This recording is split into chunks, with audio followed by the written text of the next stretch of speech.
하나님 말씀 사무엘상 13장 13절 14절 두 절만 보겠습니다.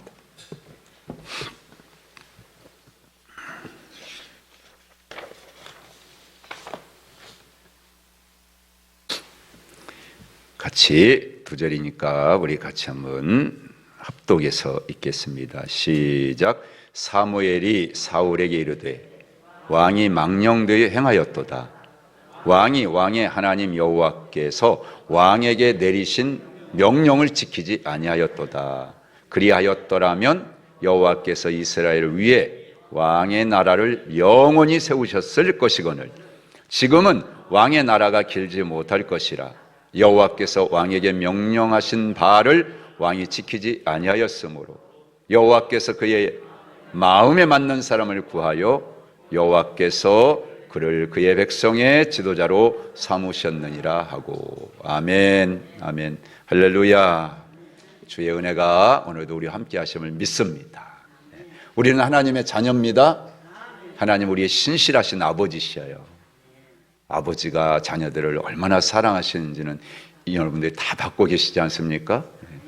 당신은 사랑받기 위해 태어난 사람, 지금도 그 사랑 받고 있지요. 할렐루야. 그렇죠?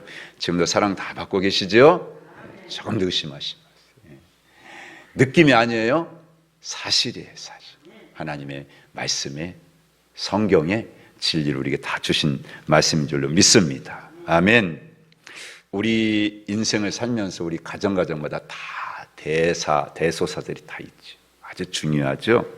그래서 그걸 그르치면 인생 그 어떤 일도 진정한 그런 빛을 발할 수가 없어요. 다 잊어버리죠.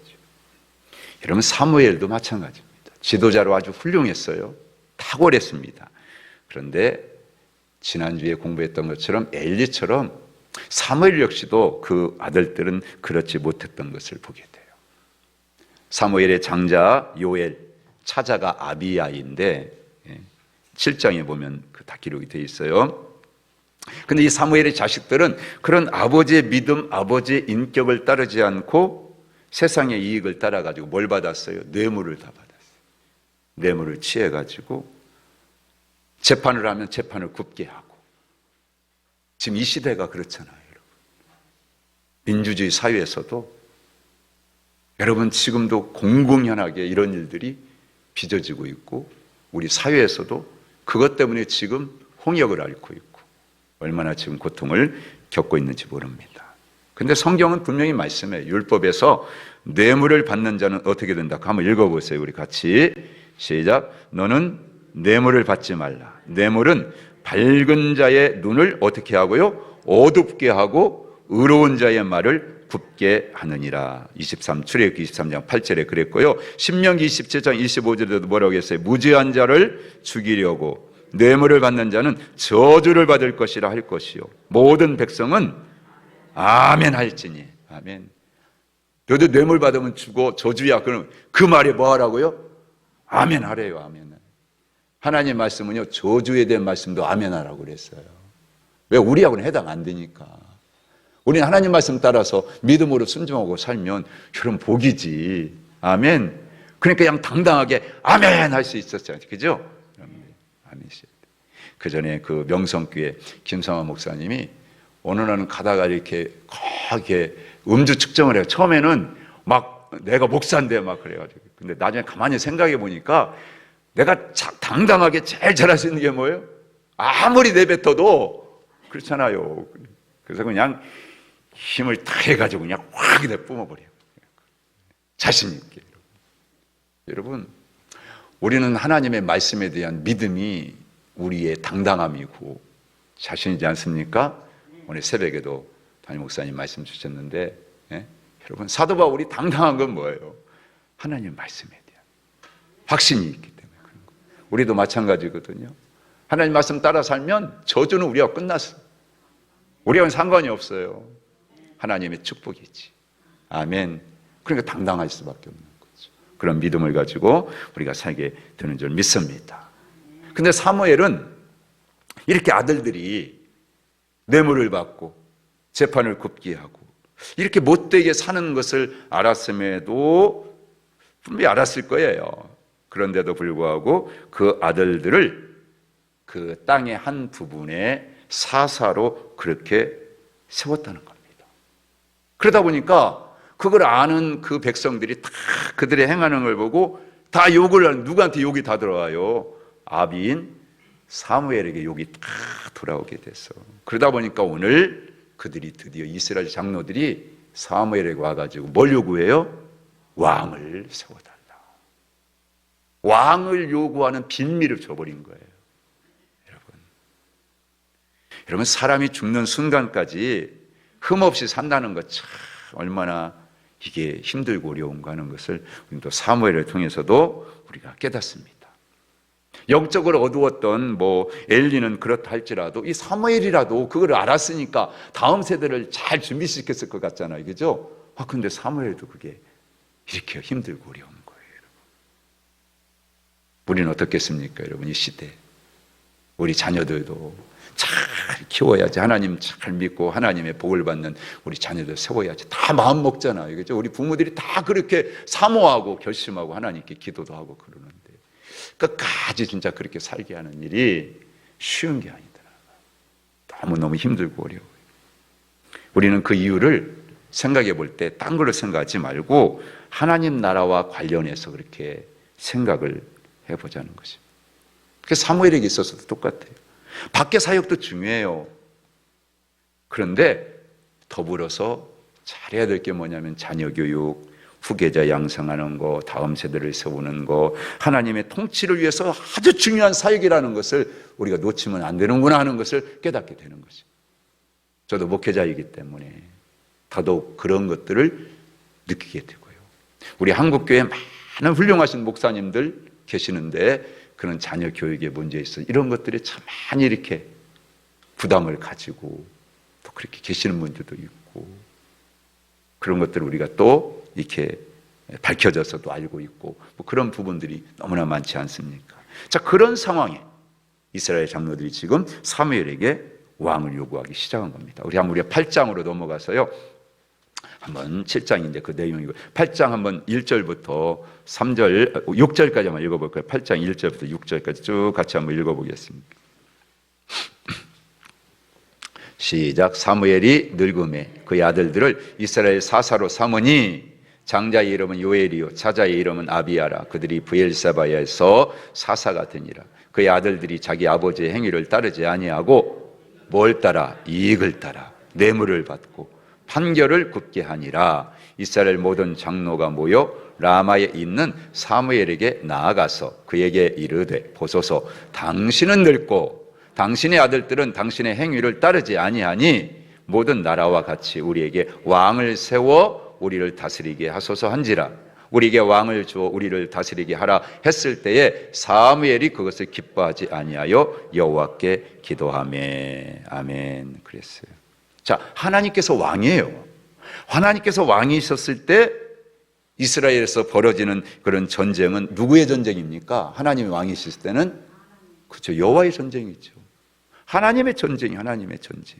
그러니까 누가 이끌어 가셔요? 그 전쟁을 하나님이 이끄십니다. 하나님께서 이끌어 가셔요.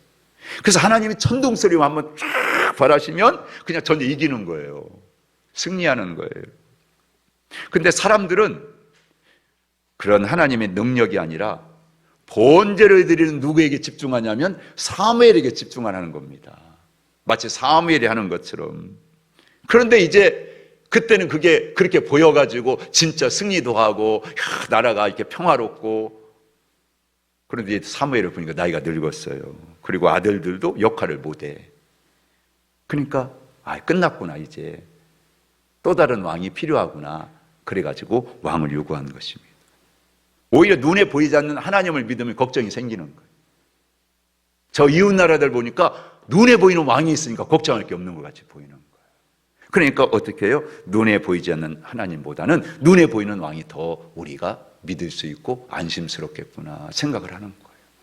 그래서 눈에 보이는 인간 왕을 그들이 요구한 겁니다. 바꿔서 말하면 이제 신정 정치의 여러분 체제를 여러분 이제는 왕정 정치 체제로 바꿔달라, 그렇게 요청을 하는 것을 보게 되는 거죠. 근데요, 좀 더 깊이 우리가 좀 들어가 보면 인간의 보편적인 심리 안에 마음속에 다 이런 게 있다는 것을 여러분 우리 거부할 수가 없어요. 저도 그렇고 여러분들도 그렇고. 그러니까 이스라엘 백성들에게 있어서 보이지 않는 하나님을 왕으로 섬기고 의지하기에는 그들의 감각적인 이 심리가 허락하지 않는 거예요. 마음이 허락하지 않는 거예요. 그러니까 그들이 한마디로 왕을 우리에게 세워주세요 라고 요구한 것은 그 직접적인 근본적인 이유는 딴 거 아닙니다.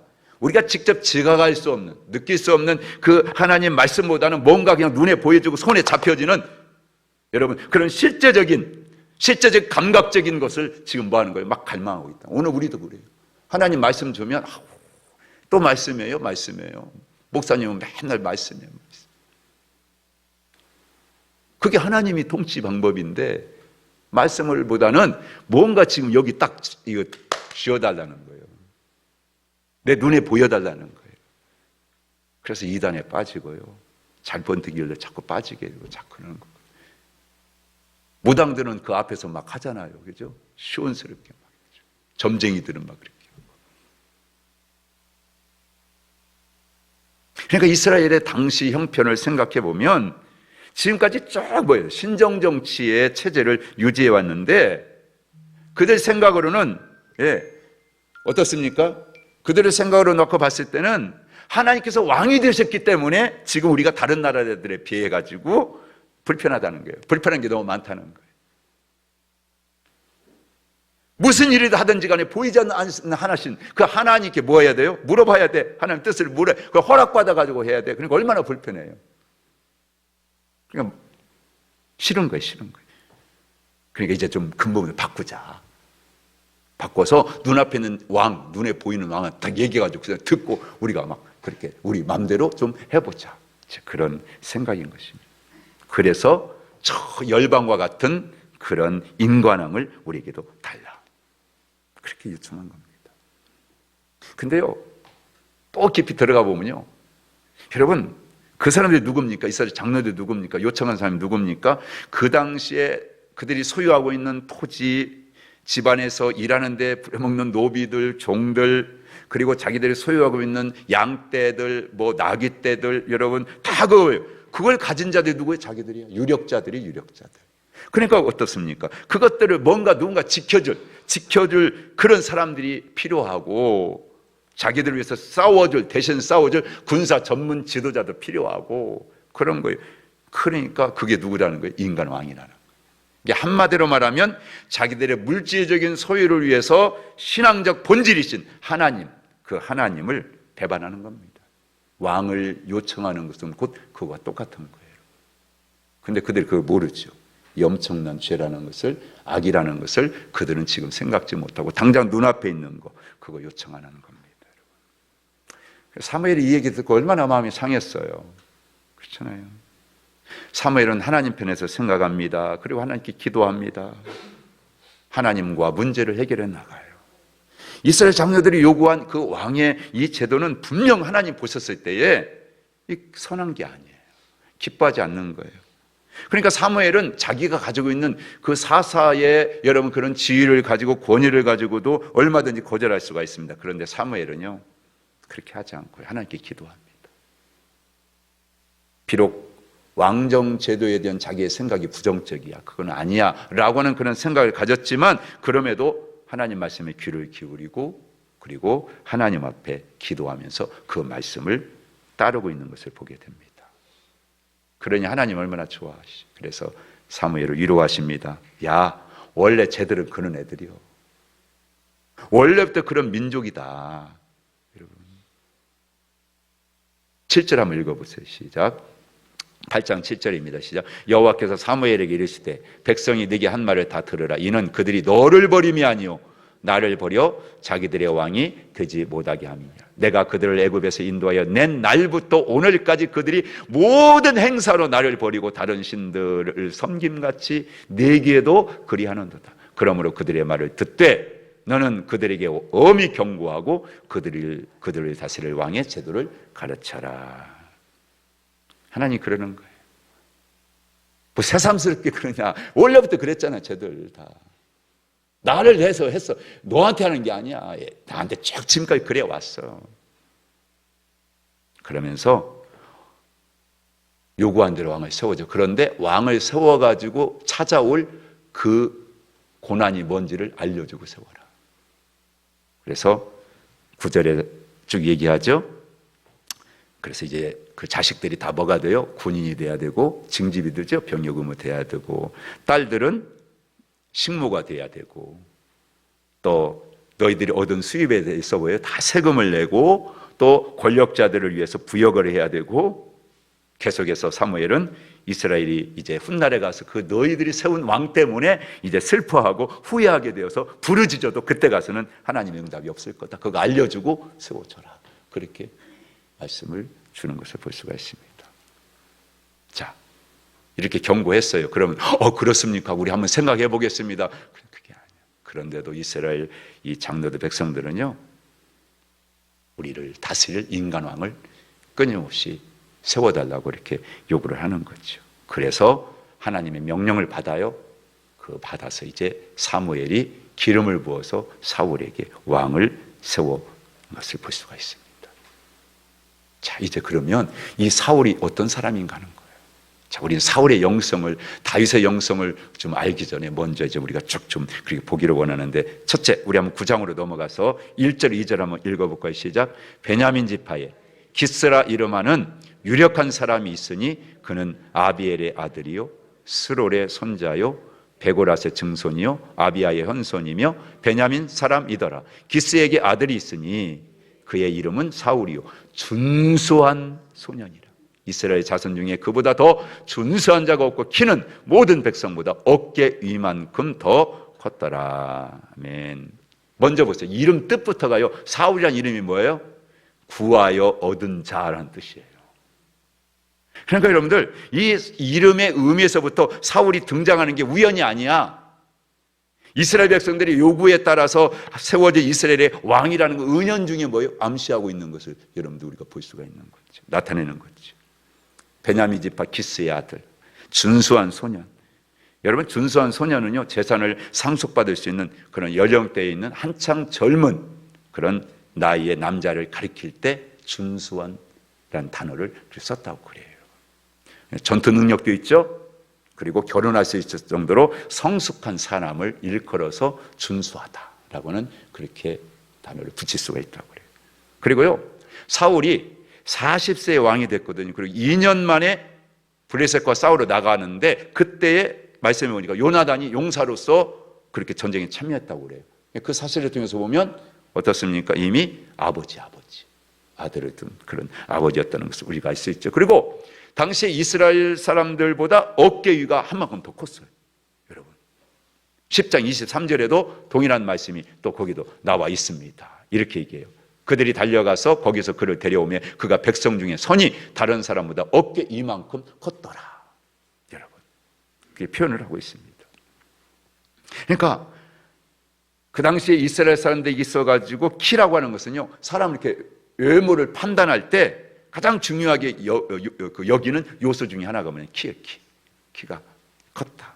그러니까 이 사울의 장대한 이런 신체는 그만큼 강력한 통치자로서의 권세를 가지고 다스릴 수 있는 여러분 자격을 여러분 요청하는 이스라엘 백성들에게 아주 합당한 그런 사람이라. 겉모습만 놓고 보면 이렇게 용모가 준수하고 여러분 아주 통치력이 있고 그만큼 감당할 만한 그런 능력이 있는 사람이었다는 겁니다. 그러니까 사울이 기름 부음을 받는 겁니다. 그래서 이제 이스라엘의 왕이 되는 것을 볼 수가 있습니다. 그는 물론 그 외에도 아버지의 명령을 따라가지고 잃어버린 암나귀를 찾아가는 그런 행동을 통해서 참 순종도 잘하고 부모님께 또 자기에게 맡겨진 성실이 충실. 그래서요, 그가요, 그걸 찾기 위해서요, 여러분 여러 군데를 그렇게 돌아다닙니다. 그래서 여러분 그걸 통해서 보면 아버지의 명령에 끝까지 순종하려고 하는 정말은 신실함도 있구나 하는 것을 우리가 또 볼 수가 있는 것이죠. 그런데 그렇게 좋은 환경에서 자라는 아들 사울이지만 반면에 뭐가 있으냐면 겁이 많았어요. 성격이나 됨됨이가 대범하지를 못했어요. 그래서 하나님의 감동을 받아가지고 이제 사무엘을 만나가지고 이제 왕이 되는데, 그런데도 불구하고 그 사실을 삼촌에게 다 감추면 얘기를 못 합니다. 그러면 정말 이제 왕으로 추천받아가지고 왕으로 그렇게 이제 이렇게 세움을 받는 그런 현장에서도, 선출하는 자리에서도 저 짐짝 뒤에 숨어버려요, 이 사울이. 그만큼 대범하지 못했던 사람.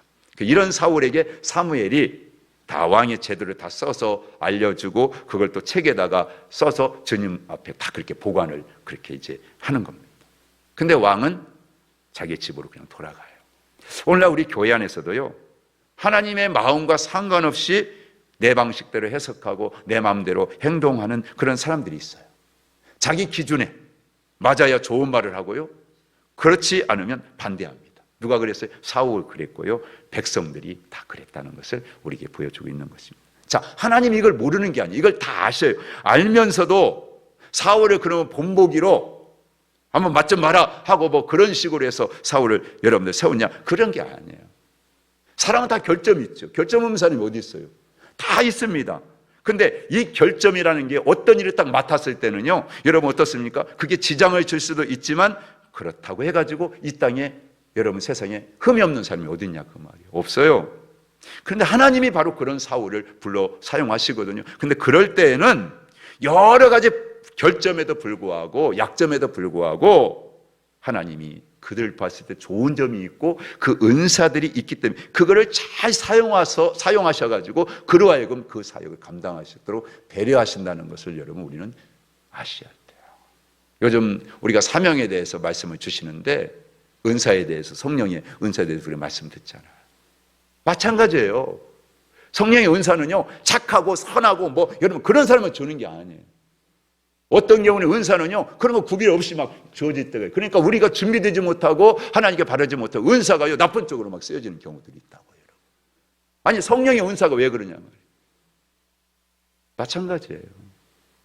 사울도 하나님께서는 그의 좋은 것, 그의 은사들을 잘 활용해가지고 이스라엘을 잘 하나님의 뜻에 따라 통치하고, 그래서 이스라엘 백성들을 하나님 앞에 잘 세우는 그런 왕이 되기를 원하셔서 사울에게 기름을 부어가지고 그렇게 세워주는 것을 볼 수가 있습니다. 여러분, 맡겨진 일을 하면서 우리는 어떻습니까? 은사를 통해 열매도 맺게 되고, 또 교육도 받으면서 내 부족한 면들을 어떻게 보충도 하고 보완해 가면서 자꾸 어떻게, 그래서 내가 가지고 있는 기능을 자꾸 증대시켜 나가야 되는 거예요. 그래서 여러분이 지금 맡아주신 사명, 나는 참 부족한데, 연약한데 왜 나한테 맡겨주셨을까? 감당하세요. 그러면서 열심히 또 기도하고 자꾸 여러분들이 자꾸 그 부족한 것들을 보충하기 위해서 도움도 받고 책도 좀 읽고 또 훈련도 받고 교육도 받고 뭐 그런 게 필요하단 말이에요. 그 교회는 그냥 왔다 갔다 하는 게 아니에요. 이런 모든 과정을 다 준비해 놓고, 그래서 훈련시키고 교육시키고 여러분 그렇게 자꾸 조직을 만들어가지고 기능적으로 만들어가는 거지. 그래서 능력 있는 공동체가 되게 하는 것입니다, 여러분. 그러니까 여러분들 그러려면 뭐 해야 돼요? 뭐가 필요해요? 내 마음을 비우고요, 하나님 말씀 앞에 나를 부인하면서, 그러면서 오직 다른 목표가 아니고 하나님께 어떻게 하면 영광이 될까, 어떻게 하면 하나님 기쁘심이 될까, 그런 순결한 목표를 가지고 오직 하나님만 의지하며 한 걸음 한 걸음 나아가는 겁니다. 그래서 하나님께서 그의 뜻에 합당하게 우리를 자꾸자꾸 그렇게 어떻게 해요? 다듬어서, 그래서 정말 하나님이 보시기에 좋은, 하나님이 쓰시기에 가장 아름다운 그런 일꾼으로 저와 여러분 한 사람 한 사람을 세워서 이 마지막 때 하나님이 구원의 역사를 이루어가는데 정말 두고두고 오는 세대에 하나님이 자랑하고, 하늘저녁에 아무개 장로님, 아무개 권사님, 아무개 집사님, 여러분 그 이름이 계속해서 오고 오는 세대에 여러분 증거될 수 있도록 하나님께서 그렇게 세워주시는 거예요. 여러분, 저는 여러분들이 그런 분 한 분 한 분이 되기를 축복합니다. 그래서 훈련 받으세요. 끈의 교육을 통해서 여러분 자신을 보충하고요, 다듬으시고요, 마음 좀 내려놓으시고요, 하나님이 기뻐하신 뜻만 맞춰서 한 걸음 한 걸음 그렇게 달려갈 수 있게 되기를 주님을 축복합니다. 사울처럼 겉으로 봤을 때는 여러분들 어떠세요? 그 집안이 얼마나 때라납니까? 재력이 있고요, 유력하고요, 여러분 겉모습은 괜찮잖아요. 용모도 준수하고, 사람들이 여러분 볼 때 뭐 성품도 그렇게 나쁜 것 같지 않고, 여러분 그런데 뒤에 가서 보지만 뭐가 부족했어요? 하나님을 존중히 여기는 마음이 없었잖아요. 하나님의 법, 하나님의 원칙, 그것을 소홀히 하고 나중에 가서 보면 자기의 철학, 자기의 주장으로 막 끝까지 밀고 나가잖아요. 우리도 한번 보세요. 우리의 자녀들은 어떤가? 사람들이 볼 때는 막 우리 아이들이 막 대단해, 뛰어나. 여러분, 좋은 대학, 높은 점수 잘 받아가지고 출중한 외모를 가지고 여러분들 여기저기 내놔도 좋은 신랑감, 좋은 신부감 다 여러분 자랑할 만큼 그렇게 내세워 있을지 모르겠어요. 그런데 그런 화려한 스펙 뒤에 과연 정말로 우리가 그들에게 요구하는 게 뭔지, 정말 그런 걸로 끝날 것인지, 하나님께 진짜 여기 쓰임받을 수 있는 그런 인물들을 세워갈 수 있는 그런, 여러분, 하나님을 높이고 존중히 여기고 예배를 생명같이 여길 수 있는, 여러분, 그런 기준, 세상 기준이 아니라 하나님의 기준에 맞는 우리 자녀 세대를 나는 정말 세우기 위해서 어떤 수고를 하고 있는지 우리 자신 돌아보면서 생각하면서 오늘 한번 다시 한번 우리 자녀들 앞에 우리 서야지 않겠습니까, 여러분? 오늘 사무엘 가정을 보면서 또 사울의 가정을 보면서 우리가 그런 부분들을 볼 수 있게 되기를 주님을 축복합니다. 그래서 기름 부음 받아서 왕이 되는 거예요. 여러분, 기름 부음 받는다는 건 공식적으로 이제 하나님의 통치를 받아서 하나님의 대리자로서, 하나님의 대리인으로서 세워진다는 거예요. 그래서 기름을 붓는 거예요. 그 이스라엘은요, 특별히 왕을 세울 때, 선지자 세울 때, 제사장 세울 때 기름을 부어요. 근데 단순히 뭐 외적인 기름만 부은다는 게 아니에요, 여러분. 마음이 중요한 거예요. 기름 부음 받은 자로서 하나님 앞에 어떤 마음의 태도, 자세를 갖느냐, 그게 중요하거든요.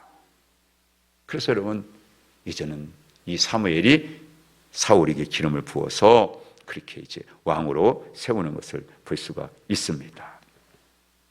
여러분, 하나님께서 이렇게 사울에게 기름을 부어가지고 왕으로 세우라고 하신 것은 하나님은 참된 왕이시다.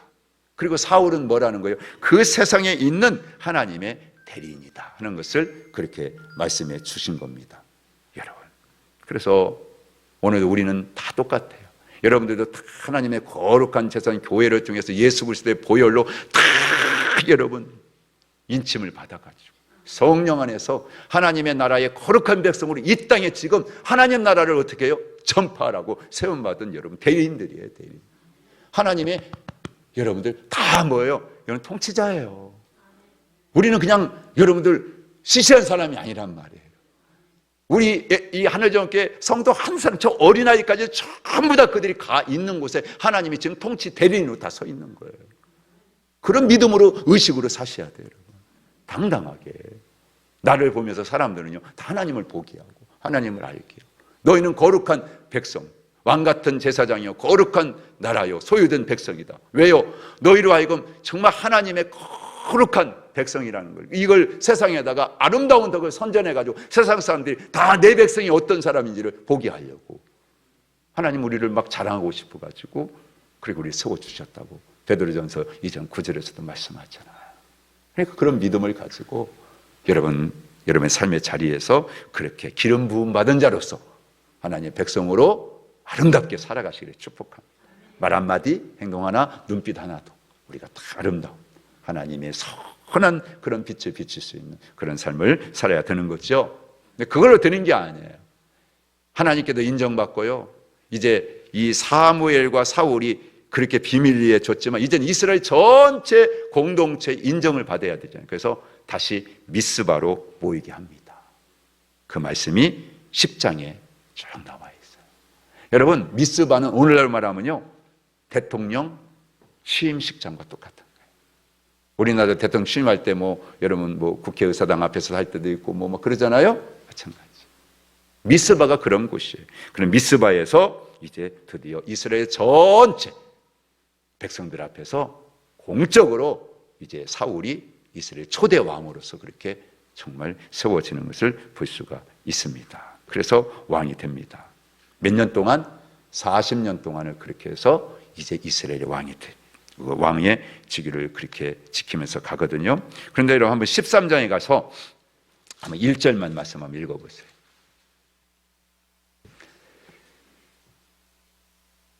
자, 시작. 사울이 왕이 될 때 40세라 그가 이스라엘을 다스린 지 몇 년에? 2년에. 여러분, 왕이 돼가지고 2년이 됐는데 여러분 이때에 사울은 뭘 하냐면 쉽게 우리로 말하면 군대 조직을 합니다. 상비군이라고 그래요. 그런 상비군을 조직합니다. 뭐 하려고요? 군대 힘을 강화해가지고 블레셋의 지배에서 벗어나고 그 세력을 약화시키기 위한 목적을 가지고 먼저 블레셋을 공격합니다. 그런데 사울은요, 이 전쟁에 대해서 누구한테 물어봐야 돼요? 하나님께 물어봐야 되잖아요. 근데 하나님께 뜻을 묻지 않아요. 이거 뭘 말합니까? 하나님의 주권을 무시한 그런 불신앙의 모습을 보여주고 있는 거예요. 그 결과 어떻게 되느냐? 사울은 블레셋과의 전쟁에서 역으로 공격을 당해요. 그리고 많은 사상자를 그렇게 내게 되었습니다. 여러분, 이 전쟁이 진행될수록 사울은 자기의 힘으로 이스라엘을 통치하려고 하는 자기 속에 있는 그 여러분들 추한 마음을 드러내 보여주는 것을 볼 수 있습니다.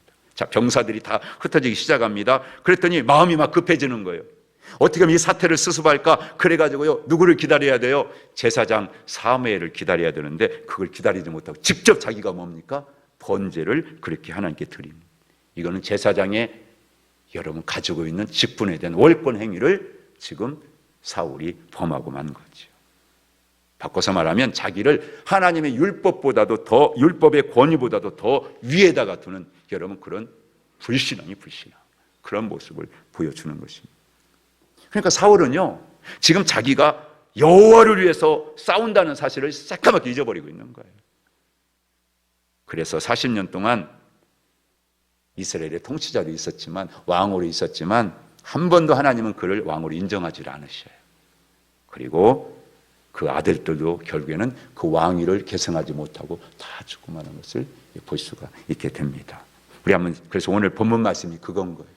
우리 한번 13절 14절 다시 한번 읽어볼까요? 시작. 사무엘이 사울에게 이르되 왕이 망령되이 행하였도다. 왕의 하나님 여호와께서 왕에게 내리신 명령을 지키지 아니하였도다. 그리하였더라면 여호와께서 이스라엘 위에 왕의 나라를 영원히 세우셨을 것이거늘 지금은 왕의 나라가 길지 못할 것이라. 여호와께서 왕에게 명령하신 바를 왕이 지키지 아니하였으므로 여호와께서 그의 마음에 맞는 사람을 구하여 여호와께서 그를 그의 백성의 지도자로 삼으셨느니라 하고. 아멘. 여기 망령되이 행하다, 이게요, 해석해 보면 어리석게 행한다, 그런 뜻이에요. 자, 보세요.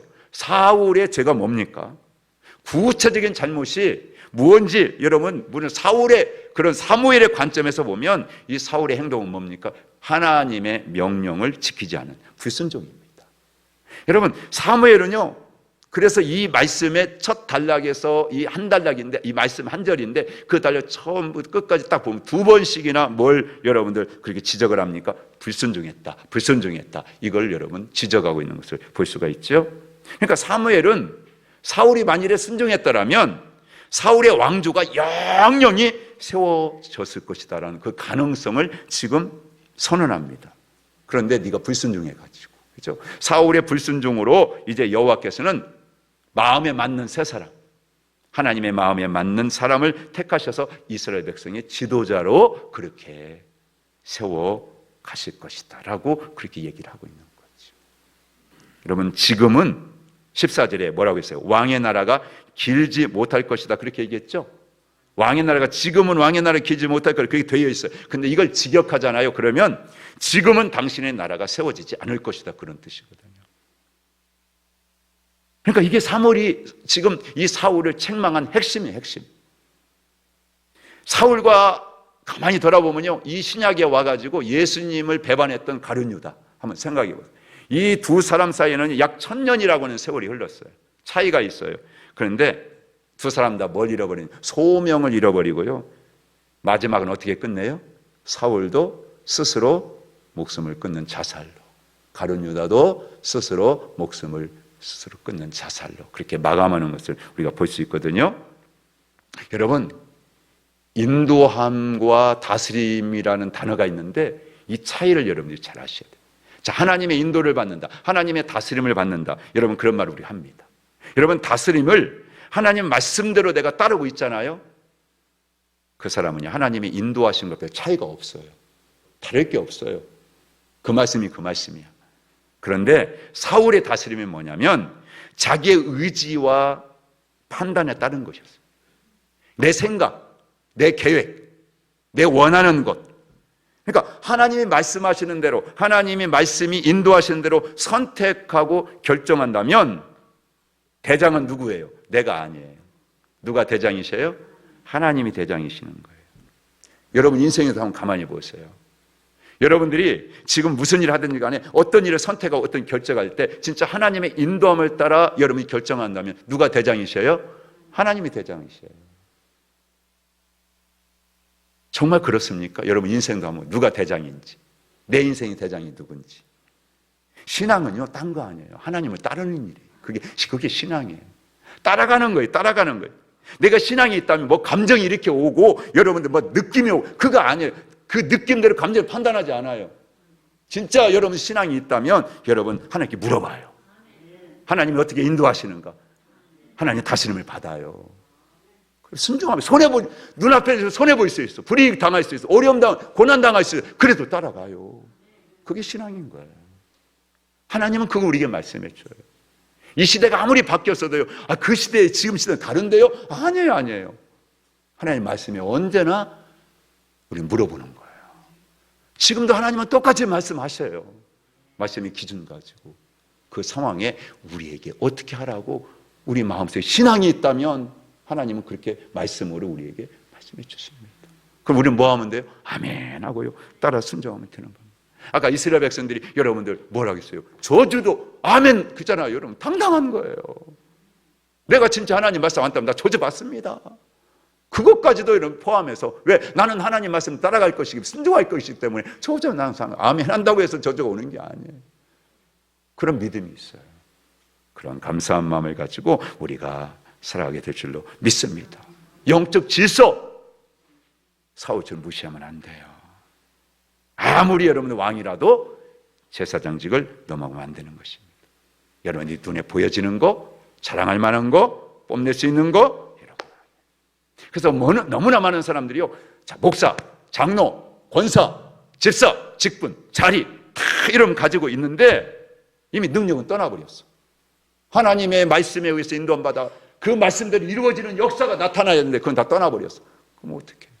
그래서 이 말씀 읽고 한번 우리 같이 오늘 여기까지 기도하려고 하는데 디모데후서 한번 3장 3절 한번 같이 읽어볼까요? 시작. 경건의 모양은 있으나 경건의 능력은 부인하니 이 같은 자들에게서 네가 뭐 하라고요? 돌아서라. 여러분들 우리가 자리만 차지하고 있지 마요. 직분이라고는 이름만 가지고 있는 게 아니라 어떤 경우에도 정말 철저하게 하나님의 말씀에 따라갈 수 있는 그런 참된 신앙, 그거 가지고 여러분 하나님 앞에 인정받기를 주님 축복합니다. 그러면 돼요. 그럼 반드시 이루어지고요. 반드시 하나님은요, 그 사람 끝까지 영영히 버리지 않고요. 오늘 사무엘이 그러잖아요. 만일에 지금 당신이 순종했더라면 하나님께 당신의 왕위를 영영히 당신 가문을 통해 세워 가셨을 것이다 말씀하잖아요. 오늘 우리도 똑같습니다. 이런 믿음이 우리 하나님께 모든 믿음의 권속들에게 날마다 싸움을 통해서 세워져 가기를 축원합니다. 말씀 앞에서는요, 딴 거 없어요. 끊임없이 여러분들 이런 믿음을 가지고 순종하고 말씀이 나를 끌고 가고 따라가고 그 말씀 앞에서 하나님이 약속하신 모든 것대로 세워지는 그런 축복의 영광이 여러분 가정에 날마다 이루어지고 여러분 한 사람 한 사람 이루어지기를 주의 이름으로 간절히 축원하고 축복합니다. 아멘. 자, 가을이에요. 우리가 기도할 때예요. 지금은 다른 때가 아니에요. 진짜 엎드려 기도하고요, 하나님 말씀을 물어보고요, 하나님 인도함을 받을 때입니다.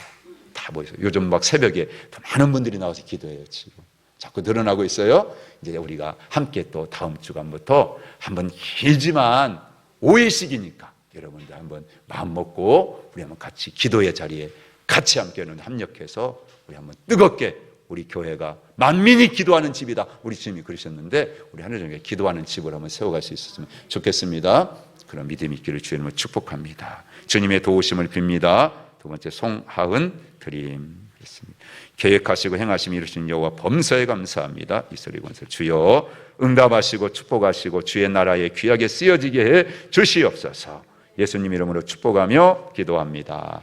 449장 예수 따라가며 우리 한번 1절 마지막 5절 우리 한번 부르고요. 오늘 3분만 뜨겁게 한번 같이 기도했으면 좋겠습니다. 하나님, 우리가 말씀의 인도함을 따라서 철저하게 한번 순종할 수 있는 그런 참된 신앙인이 되게 해 주시옵소서.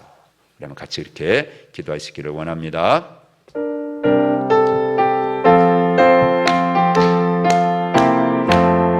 예수 따라가면 복음 순종하면 우리 행할 길 완하겠네. 주를 의지하면 순종하는 자를 주가 늘 함께 하시리라.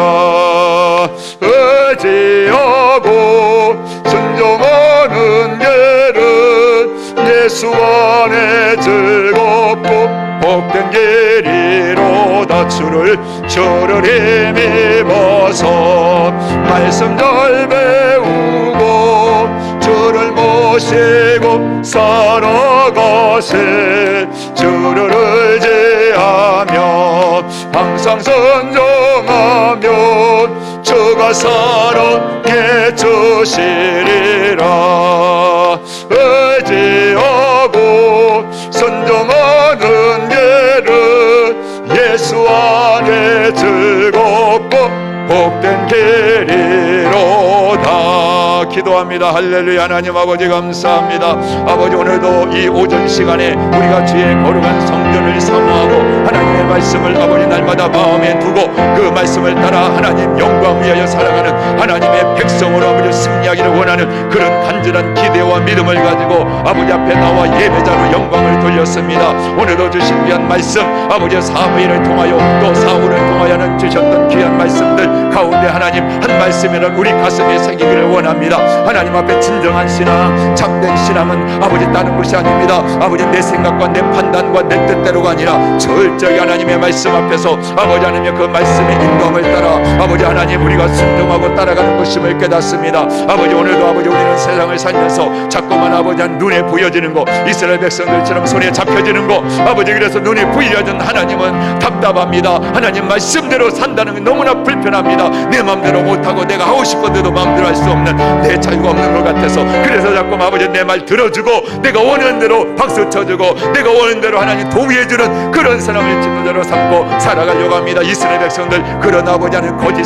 이제 아버지 선지자들이 있었습니다. 아버지 그들을 따라서 하나님 아버지 바알을 숭배하였고요. 아버지 그들은 수없이 많은 아버지 거짓 선지자들 게임에 빠져서 결국엔 하나님을 버리고 배반하고 아버지 자기들의 인생을 아버지 책임져 줄 거라 따라갔지만 아버지 그러나 결과는 어떻습니까? 버림받았습니다. 아버지 포로로 끌려고 나를 잃어버렸습니다. 뺏겨버렸습니다. 저주받았습니다. 아버지 이런 아버지 사실은 우리가 말씀을 깨달았기에 이제 오늘 다시 한번 아버지 사무엘 시대에 아버지 사무엘처럼 아버지 그가 정말 하나님 그렇습니다. 아버지 하나님 다 잘했지만 아버지 정말 그렇게 아버지 하나님 훌륭했지만 탁월했지만 아버지 내 자녀들 아버지 그 다음 세대의 성은 이렇게 힘들고 어려운 일이라는 것을 오늘 우리가 깨달으며 기도해야 됩니다. 기도해야 됩니다. 이 시대가 기도할 때라는 것을 우리가 다시 한번 깨닫습니다. 세상에서는 아버지 하나님 우리 대한민국이 세계 위상으로 K 아버지 하나님 그렇습니다. 아버지 붙여나가지만 우리 자녀들 세대는 그 K 문화로 인하여 또 아버지 하나님 잠식해 들어가고 얼마나 세상 문화가 지금 우리 자녀들의 마음을 황폐하게 만들고 하나님을 잃어버리게 만드는 문화들이 만들어지고 있는지 우리 교회는 우리 성도들은 부모 세대는 우리 다음 세대 생각하며 철저하게 하나님 부모가 먼저 하나님 말씀에 따라 순종하는 본을 보여주고 그런 문화를 가정에서부터 세워주고 교회가 그런 문화를 생명 걸고 지켜나가며 하나님이 복 주시고 하나님이 대장 되어주셔서 어떤 전쟁이 일어나도 그 전쟁에서 승리케 해주시는 분은 우리 아버지 하나님 한 분이라는 사실을 그 진리를 철저하게 심어주고 그 하나님을 의지하고 살아가는 세워주는 그 하나님께 순종하는 백성을 만드는 우리 교회와 우리 부모 세대 우리 가정들이 되게 하여 주옵소서. 그래서 하나님이 세워주시고 높여주시는 가운데 이 땅에서 잘되고 형통하고 자손 대대로 천대까지 이르러 하나님의 복을 이루어가는 그런 믿음의 사람들 가문들이 다 세워지게 하여 주시옵소서. 기도하오니 간구하오니 들어주시고 말씀으로 우리를 다스려 주시옵소서. 하나님 쉽지 않습니다. 말씀 앞에 아멘 할 수 있는 것은 정말 참된 신앙이 아니면 너무 어렵습니다. 우리는 세상에 너무나 익숙해져 있고 세상 하나님 살면서 눈에 본 것, 세상 소리 들은 것, 경험한 것, 그래서 자꾸 하나님 말씀보다도 편한 것은 내 방법대로 하는 게 편합니다. 누가 성공했다더라, 누가 잘됐다더라, 이렇게 하면 된다더라, 자꾸 하나님 눈앞에 보여지는 손에 쥐어지는 세상 소리, 세상 방법, 세상 방식, 그런 것들이 더 편해 보이고 그런 것들이 잘 될 것처럼 보여지고 그런 것들이 더 확실한 것처럼 보여져서 하나님 말씀은 소홀히 하고 자꾸만 그런 것들을 쫓아가려고 합니다.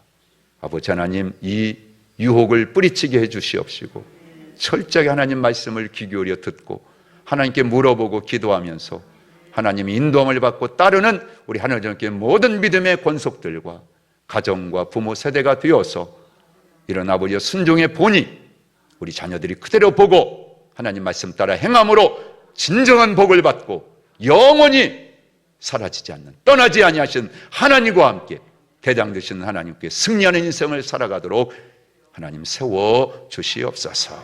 오늘도 예배하고 돌아갑니다. 이 말씀을 견지하고 남은 3일 동안도 승리케 하여 주시고 다음 주간부터 5주간 우리가 함께 기도하기를 원하는데 믿음으로 준비할 수 있도록 성령님 감화 감동하여 주시옵소서.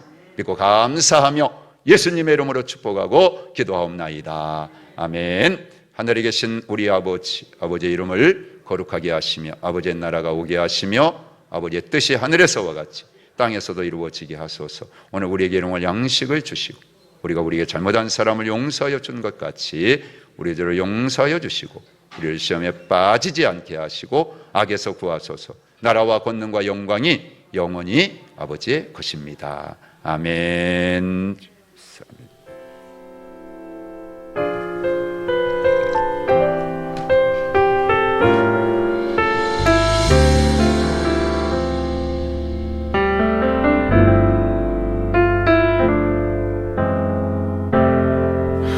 공허한 세상에 하나님